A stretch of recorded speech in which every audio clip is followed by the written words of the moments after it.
Hey guys, welcome back. Day 2, let's do this. So as I mentioned yesterday, we're spending the rest of the week on area and volume. And today we'll be focusing on area of rectangles and parallelograms. Now, most of you last year learned about area of rectangles.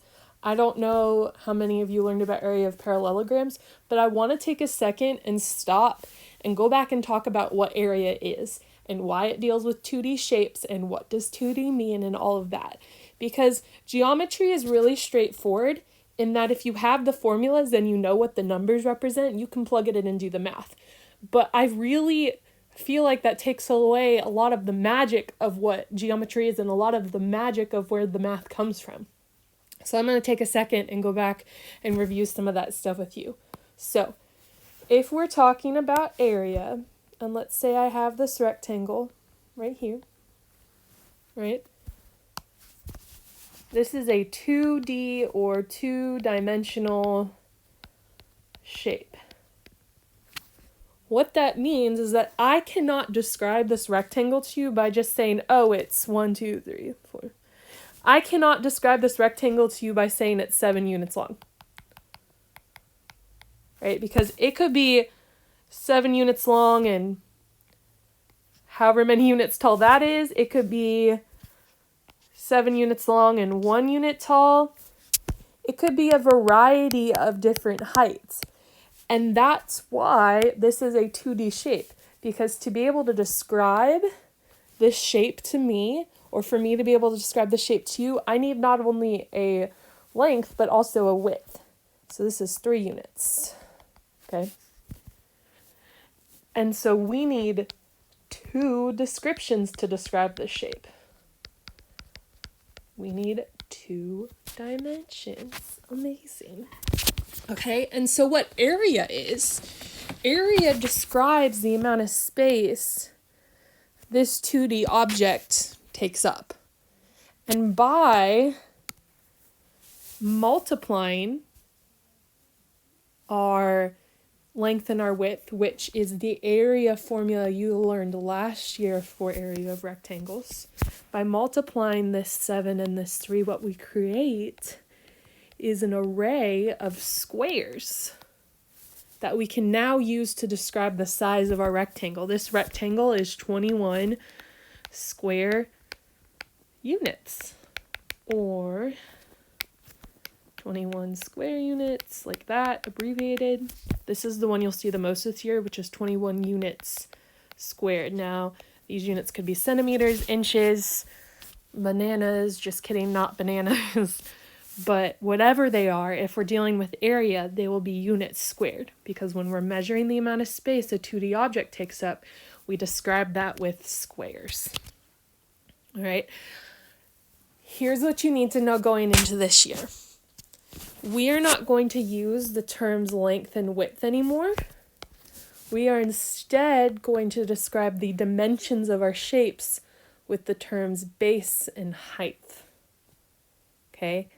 Now, reason being, if I'm dealing with a triangle or a trapezoid, my length is not the same way, or is not the same length all the way across, or all the way up.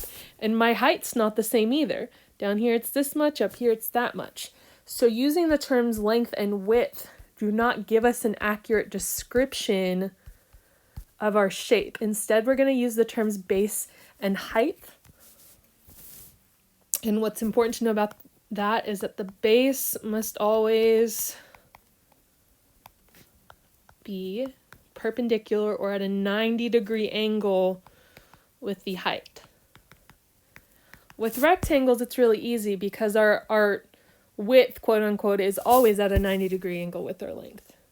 But like I said, in other shapes,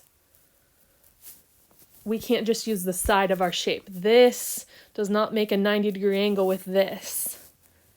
So the height of this triangle would actually be this line because it makes a 90-degree angle with our base. Okay? Knowing that we need to use the terms base and height, let's go into talking about parallelograms. Now, something that's really interesting is a parallelogram describes a figure in which it has two sets of parallel sides. It has two sets of sides going in the same direction. What's even more interesting, though, is all parallelograms have the same area formula. The area formula for all parallelograms is area equals base times height. Now, I know what you're thinking. Ms. Kime, how can this shape and this shape have the same formula? They look different.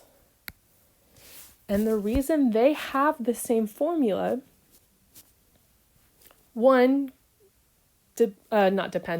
it has to do with the fact of now we're using the terms base and height. So let me show you. If I take this parallelogram with a base of 5 and a height of 4, I can chop off a piece. And, sorry, let me refresh this page. It gets pernickety. I can chop off a piece, move to the other side, and what I've created is a rectangle, haven't I? I haven't, changed the height. I have not changed the length of the base. I've just moved this piece from here to here.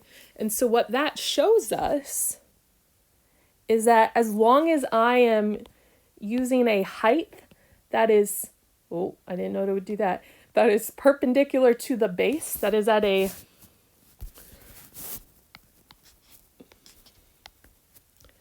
that is at a 90-degree angle to the base, I can use the same formula that I do for rectangles. So to find the area of a parallelogram, you determine the base. So this base is 1, 2, 3, 4, 5, 6, 7, 8. We're going to draw a neater parallelogram. How about that? Erase this one and draw a neater parallelogram so I can show you an example.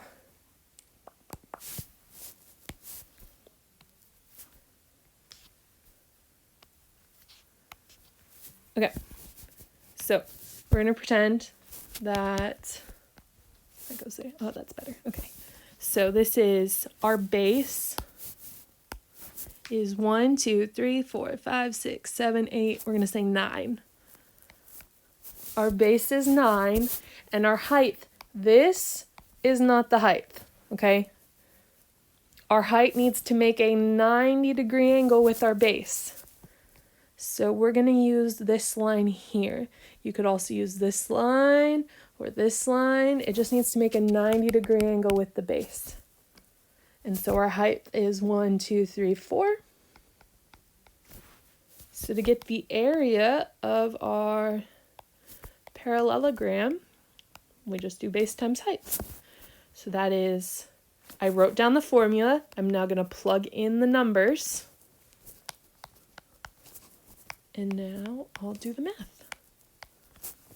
So the area of this parallelogram right here is 36 units squared, or 36 square units. Once again, I have other examples worked on this page right here. Note that I do 3 things every time. I write the formula, I plug in the values, and then I do the math to get the area, okay? So that's just kind of a quick demo and information on why the parallelogram formula is the way it is, which I think is cool. You may not. Hopefully I'll rub off on you at some point. And once again, questions, we got the Google Live Hangout stream, and I'll see you tomorrow. Work on your slides.